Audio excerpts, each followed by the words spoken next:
But I also imagined the lightsaber having like almost like a thrusting effect. Like, you're holding something, but like the blade is like basically like a jet thruster. It's like pushing down. It's like pushing away from you. That's really cool. That's how I imagine a non-force user, like, holding a lightsaber. He turns it on and just shoots out of his hand, leaving like the inside of his palm seared. Oh no, please no. I also do like with the vision of that, if it's long enough to push out of its hand after it falls on the floor, it's just gonna go. like a hose that you just drop on the ground, just goes. Oh no. Hello there. You found the lost Holocron, an ancient artifact of lore and legend from a galaxy far, far away. Each transmission of the Lost Holocron, you will be joined in an episodic discussion of media from the Star Wars universe. We will be your guides. Tim, he likes Spy Kids. Hey, guys. I'm Kyle. Ask me about Resident Evil. Scott, you can ask him about Destiny. Eyes up, Guardian. And if you're interested, ask Stuart about his spreadsheets. Oh, yeah. I was going to be like, what are you coming up with for me? And I was like, spreadsheets? Oh, yes. Alright. We will be covering material up to and including Chapter 18 of Heir to the Empire. Scott, what happened so far? Okay.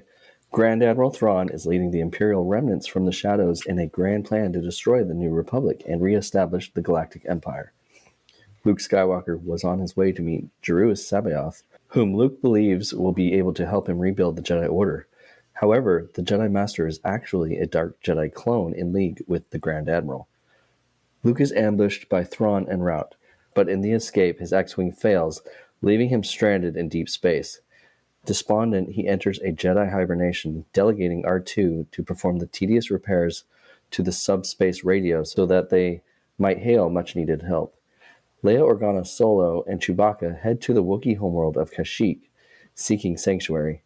Leia spots a conspicuous alien face, which she recognizes as one of the assailants from Bimmissari. The Wookiees are ready to defend her, but are unable to verify her sighting. Undeterred, they are vigilant for any sign of treachery. Han and Lando venture solo to both act as a decoy for Leia's whereabouts and in the hope of making contact with the aloof smuggling lord, Talon Karrde. Karrde has shown time and time again to seek value beyond credits and has taken on a new apprentice, Mara Jade. He is keen to uncover her mysterious past, along with what value may be mined from such knowledge. All right, Tim, what happened in Chapter 18? We start with Luke being roused by R2 from his Jedi hibernation as an unfamiliar ship approaches. The ship identifies itself as the Wild Card. Stranded in deep space with no alternatives, they accept passage to an undisclosed location. Luke is taken to meet the ship's captain, Talon Karrde. Karrde is unimpressed with Luke's appearance and directs his attention to the cockpit, where Luke senses the bitter, black hatred within Mara Jade. Luke is unable to explain her contempt for him, nor provide any other information that Karrde deems valuable. Suddenly, Karrde rewards Luke's lack of caution with a stun bolt, succeeding where Thrawn's Nogri had failed in capturing the last of the Jedi. So, first off, very short chapter. Yeah. Yes. I really enjoyed it, but very short.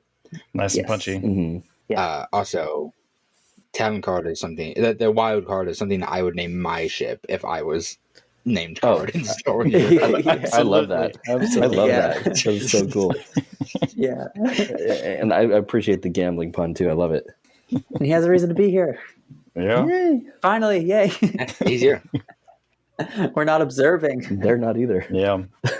I thought it was really interesting that Luke was so distracted by Mara Jade's presence that he was giving off that he couldn't sense the danger from Karrde. Yeah. He's a very sly one, that one. Luke got played so hard. So, do you think that the reason why he can't sense, well, anybody, I guess, but they're not using the Isamari too, are they? I wondered if there was one on the ship. I kind of thought so, but I'm wondering if maybe. Scott. What? Oh, damn it! Did I just get spoiled for something? Scott. Reel it back. So what I I think we did get evidence that there was Isillamari on board, because Luke was like projecting himself towards the back of the ship, and there was like nothing that he couldn't sense anything there, and he was like, "Oh, this is a little bit strange," but like there was no droids, there's no sentience, so I'm taking that there was like some sort of vacuum of the Force in the ship created by some Isillamari. Yeah, that was my impression too. Especially since, I mean, he was parlaying with the Empire. So perhaps there was a trade in there. Right, yeah. Yeah. Kept a few on board. Yeah, why not? Got a Force negating lizard? Yeah, I want one of those. Yeah. Particularly, do you think he's met or knows about C'Baoth? No. Ooh.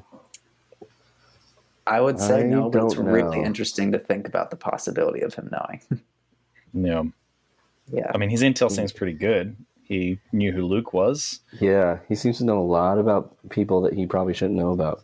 I mean, he knew about Thrawn as well, so... Right. And nobody was supposed to know about him.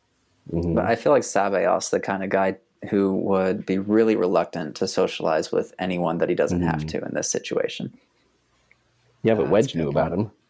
Oh, wait, he knew the original, not the clone. Oh, that's true. Wait, yeah, he did know. No, he knew the trap. He was like, they were disseminating information that there was a Jedi Master that had appeared on something. So like it's false information.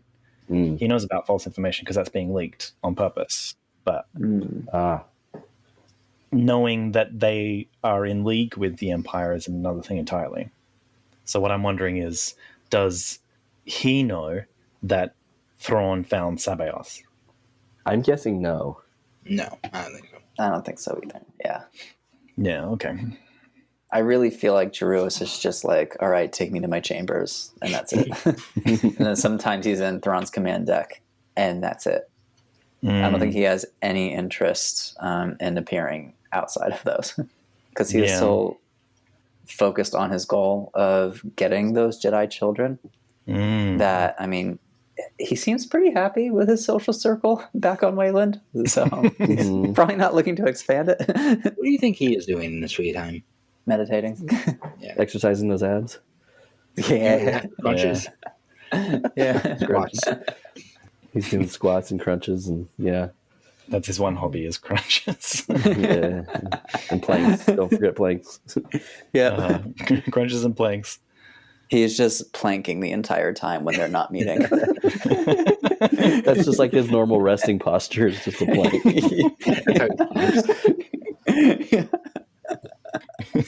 C'Baoth is a natural quadruped.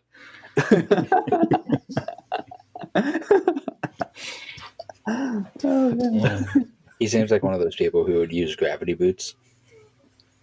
Wait, what are gravity boots? Like One of to hang those from the there. ceiling. Oh, You like hang from the ceiling. right.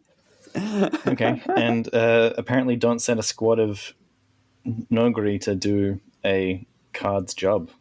He seemed to... Right.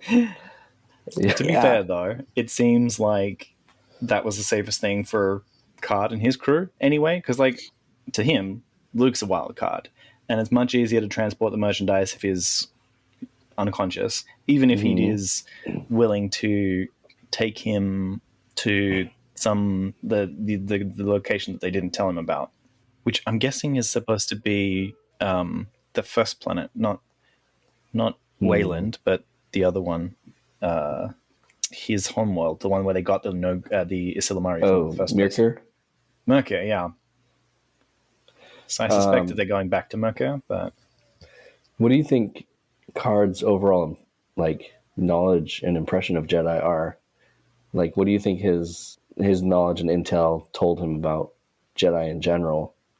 That they're something to be reckoned with? Like, is that the reason why he maybe tased him, or as a precaution because he thinks Luke could be a liability? Or I would think so, yeah. Yeah. Just the less time he's awake, the less questions he asks, the less he can do. Just makes it easier for them. That's one thing. But you know what? It also occurs to me that he is one of those Japanese fighting fish that is okay to sit in a cage by themselves. But Mara Jade is also a Japanese fighting fish, and he doesn't want her blowing up on the ship. That's a good analogy. Because he said that he knows that she is has some bitterness towards him. And Right. really good description I felt was that Jade's hate was compared to the Emperor's hate. It wasn't compared to Vader. So either Oh yeah. I don't know if you guys have heard like the fan theory that Vader was like reluctant or something, which makes him not as powerful as what his true capacity was when he was facing Luke. Oh yeah. But certainly this confirms that like Vader didn't seem to have the same kind of hatred within him that the Emperor certainly had.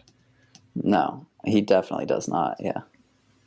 And so Jade being compared to the Emperor, I felt was like a little bit of a shocking image when I had to double take that one. Yeah, when you put it that way, that didn't occur to me at first. But no, that is a really strong point of comparison. So maybe he doesn't want whatever, because he said that she hides it really well, but it took him a few months to figure out that there was something there. And that hatred that's there, maybe that's why he's also stunning Luke. One, he can't ask any questions. He doesn't get a lot of information while they're transporting him. And two, him and Mara Jade are volatile next to each other, so he wants that in a controlled location, not right. His ship in the middle of space. Yeah, exactly. Yeah, yeah. Well, in the chapter, she started off being kind of like nice and cordial to him. Oh yeah, on the comms. Yeah, she hit it very well. Yeah, she did seem pretty cold though. Yeah. Yeah. What was that, Carl? I said, I wonder what the beef is. I mean, like, Luke hasn't done much in the galaxy. I wonder, did Darth Vader do something, and that's why? I don't know. No, but it's not common knowledge at this point that Darth Vader was Luke's father. No. Yeah, I guess Is it possible that she knows? You mean like a sins of the father type thing? Like she was crossed by Vader, and so she now hates the prodigal son? Yeah. Oh. I like that. That's very cool. Because, like I said, I mean, what besides be on Tatooine and then go destroy Darth Vader? What he hasn't done much. I mean, either she's an Imperial zealot, which doesn't seem like I don't get that from her. Maybe she knew someone on one of the Death Stars. Maybe someone close. I had friends on the Death Star. Yeah.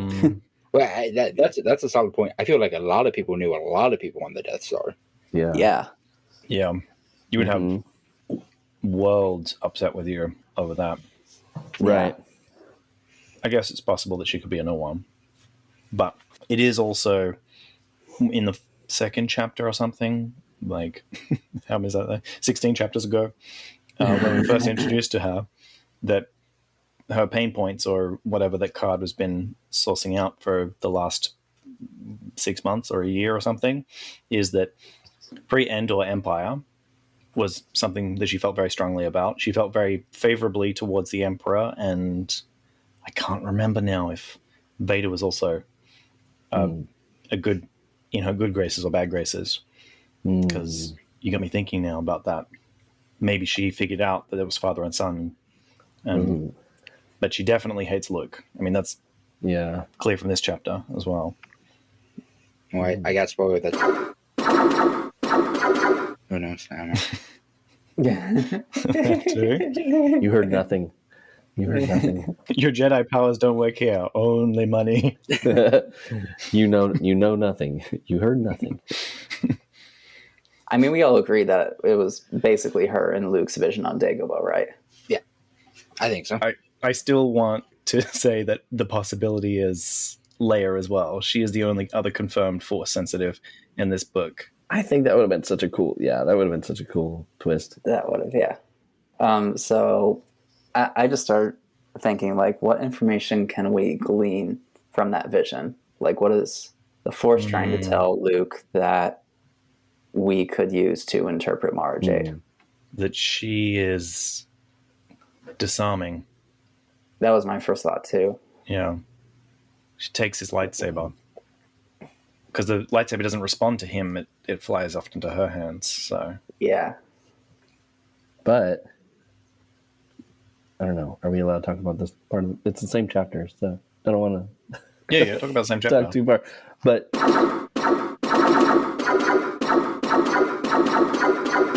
But that's the next chapter, bro.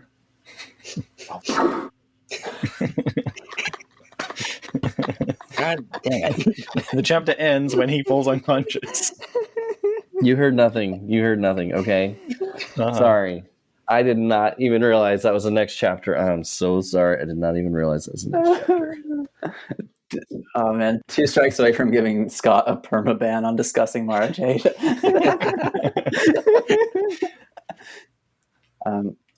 Yeah, it does make me wonder, because his lightsaber is like right out in the open on his belt, right? He's not even trying to hide it.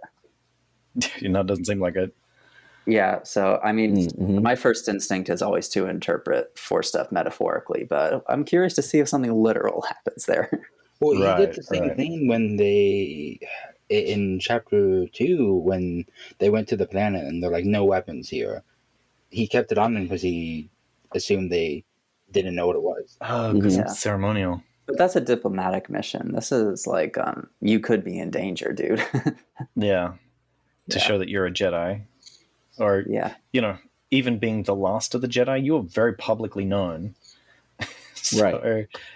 Don't have your sergeant tag or your medals of honor on your flight suit as you're coming into this unknown spaceship. Right? Well, apparently he doesn't, because he's private citizen Luke now. Yeah. That was a nice addition. I did like that quite a bit, yeah. Although he's also Space Pope, so is Space Pope a private citizen, or is the Space Pope reptilian? I did like in the book one of the quotes when he was talking about, he's got here, he's got he's so surprised that Card knows who he is, and he says, like, with another smile, that with a lightsaber attached to your belt, come on, you're either Luke Skywalker, Jedi, or someone with a taste for antiques and insufferably high opinion of his own swordsmanship. Yeah, it was a good line. I think that was a little dig at maybe some fans out there that I don't know. Timothy Zahn, have you ever met anybody with an insufferably high opinion of their swordsmanship? Maybe, but I don't think the lightsaber replica hobby was as big back then. I don't think so. Yeah, the first official ones I know of were from a company called Icons in like 1996 or 98, before Master Replicas got the license. Yeah, because Icons could not keep up with production. Oh, just like volume? Yeah. Oh, okay. Yeah, they overpromised and underdelivered. Okay. Yeah. Interesting. Yeah. If you ever find one, like, it's a pretty cool find. A pretty cool get for your collection. Ooh, that's something that I didn't even know about, Tim. I learned about it recently because I went to an exhibit recently here in Atlanta, where it was just a collection of fans' collectibles that they put together as a museum. Oh. And the entire lightsaber collection was extremely disappointing, full of really basic products and stuff, whatever, except for that one. And at first I thought it was a Master Replicas, but then I learned that there was a company doing it before Master Replicas. Oh, okay. Yeah, so I got to see one. Interesting. It was pretty cool. Yeah. Nice. Yeah. You got any pictures? Yes, I do. Cool. I got pictures of it. Yeah. All right. We'll link that in the notes. We will. Yeah. And our Instagram. Go check out our Instagram for anything visual that we mention on the podcast. Yes, we love Instagram. We love it. And then that reminds me, so there's in one of the earlier Legends comics, there's a mercenary who finds like a dead Jedi, and he takes up the lightsaber. And I am drawing a blank on the guy's name, but he's basically just a good swordsman. He doesn't have any force abilities or anything, but he uses a lightsaber. Oh, maybe it was a reference to that. Oh, could be. I'm kind of wondering, but this is probably published before that, though. I think it was. I would like to see more of that in Star Wars. Non-force users using lightsabers as main weapons. Like poorly, or his name's Dark Admiral, and he has a really cool lightsaber that I'm hoping to build a replica of sometime. Please do. Oh, cool. Yes, Tim. I think you'll really like it because it's a thin neck. Oh yeah, I love those. It's kind of reminiscent of the Luke style thin neck, and it's even got a green blade. Oh yeah, that does look really cool. I'm a blue on boy. the Wikipedia page. It looks down the bottom. I do like that. That looks cool. Yeah, that is very cool. Oh, that would be so impractical for a replica, though. I know. I don't know how I would do the thin neck like that, but it would be a really cool design. Have to really take some artistic license. Or you could do the cool thing and go just static replica prop. Yeah, I could. Electronics are overrated. The main antagonist in that comic series has a curved red hilt. That is also really cool that I would love to make, but I don't have a good photo of that. And he shows up later on in a Vader series where Dr. Aphra, one of the series is with Dr. Aphra. He got recanonized? Oh, I don't know if it's canon. Maybe it is canon. Yeah, I think I'm looking at the... If it's in Dr. Aphra, it's canon. Yeah. He's only got 2 Legends appearances. Maybe it's a different character. Yeah, you might be thinking of a different character, Scott. Maybe I am. I thought it was him. Maybe it is somebody else. Maybe it's somebody. Because I do remember seeing a similar character while perusing through Wikipedia. Yeah, someone that like Luke was fighting who had a green lightsaber, and I think was wearing some stormtrooper armor or something. Oh, I think I know who you're talking about. No, this was a different story arc. Gotcha. Still cool though. Yeah. No. I like the idea of a non-force user using a lightsaber, but only with limited ability. We need more. Yeah. I mean, would you want the lightsaber to be very difficult to wield? Like, would it be kind of like a forced user is using a rapier, but when put in the hands of a normie, it would be like swinging a claymore? Yeah, kind of like how Din Djarin with the Darksaber, he's having trouble using the Darksaber, but, that's also, the Darksaber's kind of just working against him because Darksaber's the Darksaber, but... I mean, going on current canon interpretation based on episodes of Rebels, and on actually info that Mandalorian corroborated as well. So it seems like both Force and non-Force users, the blade feels heavier to them when they're like going through emotional turmoil or they're not like connected with it.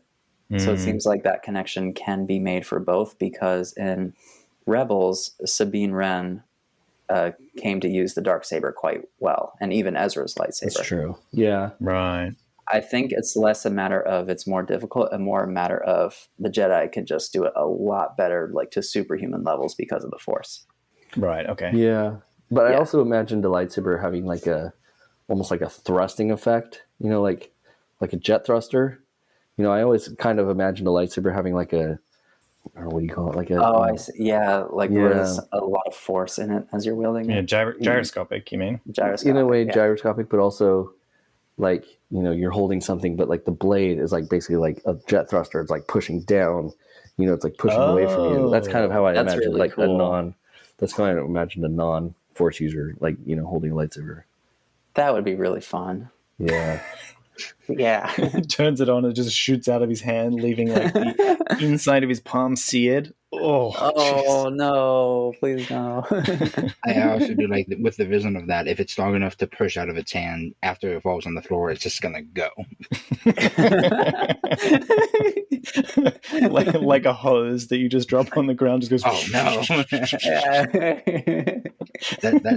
There's like a serious issue at work. Most of the machines run on air pressure, and every so often the tube will come loose. So you just have a tiny whip going. Oof, oh man, what did you guys think of the Force cylinder? Weird way to talk about lightsabers.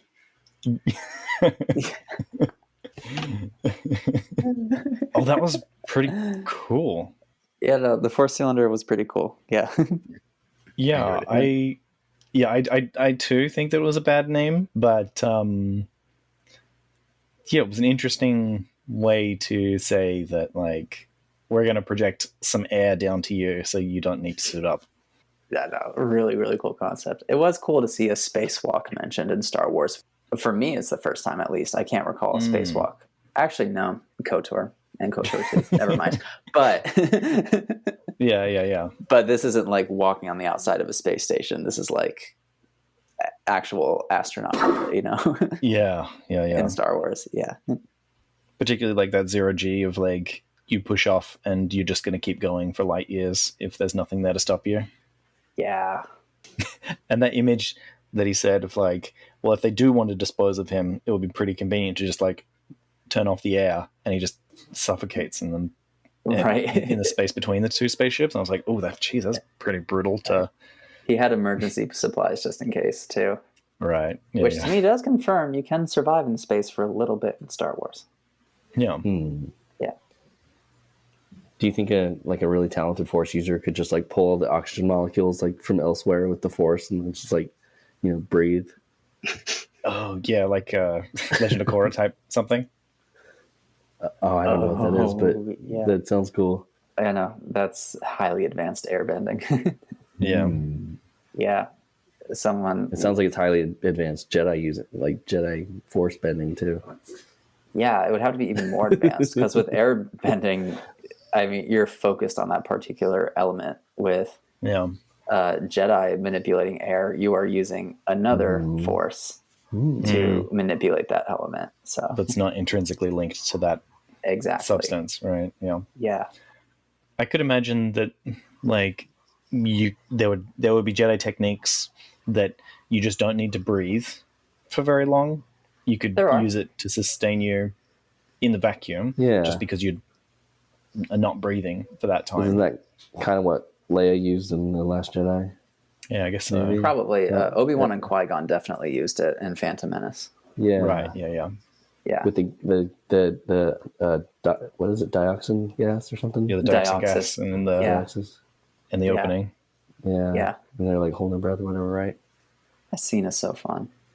Yeah. One other thing is that we get Luke is like, oh, R2 and I are grateful that you found us here, and Kai's like, oh, who's R2?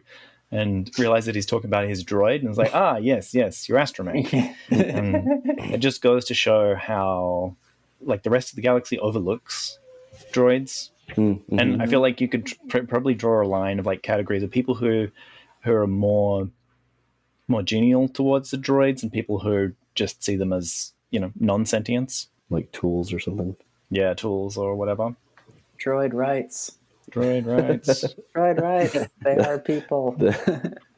Yeah, no, I did like that. And especially, like, he doesn't say R2-D2, the full designation. He says, like, the nickname. Yeah, he abbreviates it like it's his friend. Yeah.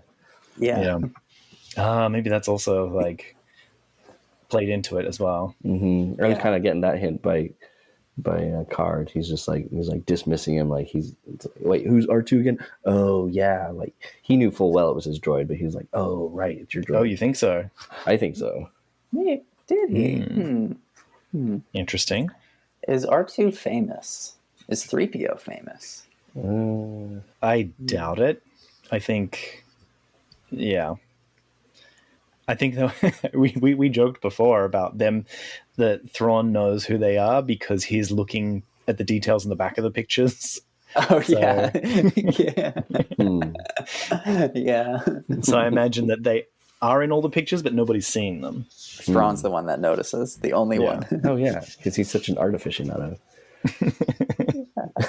Do you think Thrawn values droids the same way he values people, which would thereby be more value than droids typically get? Yeah, actually, yes. I think he values other sentients less than most other people, but droids more than most other people, so they're about equal. Yes. In Thrawn's eyes, everyone is equal. Everyone is equally expendable. They're equally beneath him. You're right. They're equally beneath. Yeah. Equally expendable. You guys get much off this chapter? I did, actually, but another chapter that makes you real excited for the next chapter, but we'll see where it takes us. My bad. Yeah. Well, I guess some of us know where it takes us, but whatever. Yeah, no, but I mean, I thought it was interesting how Mara went from like 0 to 60, like in just a couple of lines. Yeah, she did. She did. That's a really good point. I didn't think of it that way. What did she do? How she just like started like just getting really angry with Luke. It's Or was not that what next she chapter did. again? It's what she is. Oh, right. Yeah, Luke's impression of her. Right. And thereby okay. our reader impression of her went from 0 to 60 very, very quickly. Right, yeah. Although, does that make you feel like, because Luke is a little bit unaware, because he got caught unawares, that, like, also him being surprised that he had to, like, scrutinize what he was feeling from the cockpit, but he's a little bit, I don't know, inattentive? Maybe. I mean, he did just come out of hibernation, to be fair. Maybe. I think he actually mentions that messing it with him a bit at one point. Right, yeah. Right, because he was having trouble seeing on the ship. Right, okay. With the low light, and he was like, "Oh, okay, cool. I can still see. It's harder, but I can tell there's no people here. I'm safe." Yeah. Yeah. So he's not quite there. Okay. He's like you when you're woken up in the middle of a REM cycle. Right. Yeah. I did think the banter in this chapter was pretty good as well. Yeah, I agree with that. Yeah. Card seems... I want more dialogue from Card. He's... I want more everything from Card. Yeah, right. We've only gotten slivers from him so far. And... Right? And one of those slivers was nothing. One of those slivers was a piece of lettuce. Piece of celery. What about you, Kyle? How are you feeling? Yeah, I'm excited to see more Card. I just want... I don't know what I want. I'm just excited to get more information. Yeah. Yeah. Apparently, I'm really excited for the next chapter, so I really want to get there. This has been the Lost Holocron. You can find transcripts, links to discussions, and more at our website, lostholocron.com. While you're there, you can learn how you can support the creation of future episodes. Read on, and we'll be waiting for you in the next transmission. We will be honored if you would join us.